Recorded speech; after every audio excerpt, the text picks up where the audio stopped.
Collegeville, an environmental justice community overburdened by heavy industry. Many poor and minority families forced to learn the language of the EPA. Particulate matter out there, risk level, carcinogenic pHs. To clean contaminants from the soil, air, and water around them.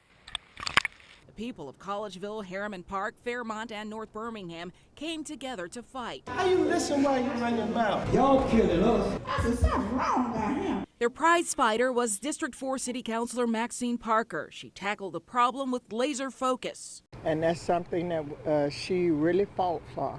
She was the one that actually started the balls in motion with the EPA and going to Washington, D.C. And I used to tell her, Maxine, they're not going to do anything. She said, yeah, Vivian, but I'm just going to stay focused on it.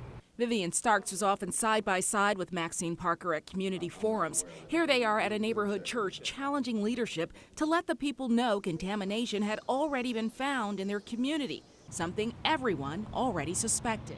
And everybody recognized that we had a problem, but they didn't know how to go about doing it. It was out there, but it wasn't out there.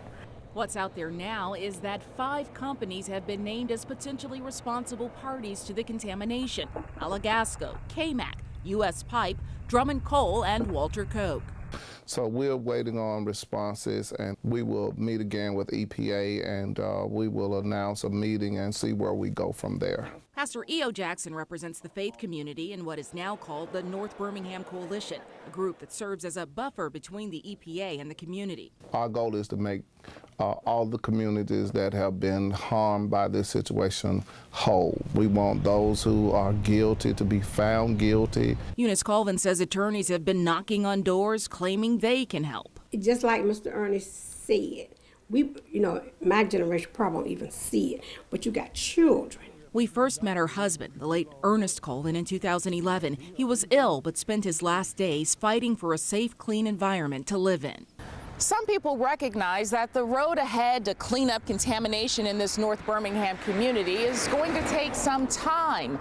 Ernest Colvin knew that. He's a former neighborhood president who they dedicated this road in his honor. It was his hope that the cleanup would come. He died before the Superfund declaration was made, but his family says he would be pleased with what's happening now. He would have been proud of them because they're trying. Surely he was proud of Councilor Parker, who at the dedication of the street sign named for Ernest Colvin said words that are just as relevant now as they were then.